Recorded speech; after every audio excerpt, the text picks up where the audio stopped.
Samadhi yoga is the ultimate goal of every yogi. What exactly is Samadhi yoga? Well, let me break it down for you. Samadhi is a Sanskrit word that means blissful union, or enlightened state. In Samadhi yoga, we aim to achieve this state of pure bliss through a combination of physical postures, breath control, and meditation. It's a powerful practice that can bring immense peace and clarity to your life.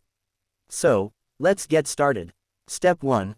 Find a quiet and comfortable space where you won't be disturbed. This is crucial for deepening your focus and concentration during your practice. Step 2.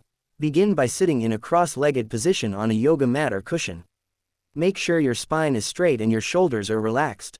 Close your eyes and take a few deep breaths to calm your mind. Step 3. Now, let's focus on our breath. Inhale deeply through your nose, feeling the air fill up your lungs. Exhale slowly through your mouth, releasing any tension or stress. Repeat this breathing pattern for a few minutes, allowing yourself to fully relax. Step 4. As you continue to breathe, start to bring your attention inward.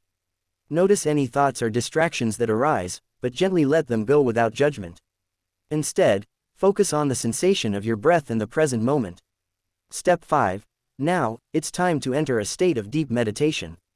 You can do this by repeating a mantra or focusing on a single point of concentration, such as the sound of Om or the sensation of your breath entering and leaving your body. Step 6. As you deepen your meditation practice, you may begin to experience moments of stillness and pure awareness. This is Samadhi, a state of complete union with your higher self. Remember, achieving Samadhi yoga takes time and practice. Start with just a few minutes each day and gradually increase the duration as you become more comfortable. Be patient with yourself and enjoy the journey. Well, that's it for today's video. I hope you found these tips helpful on your Samadhi yoga journey. If you have any questions or want to share your experiences, feel free to leave a comment below. Don't forget to like this video and subscribe to my channel for more yoga and meditation content. Thanks for watching, and I'll see you in the next one.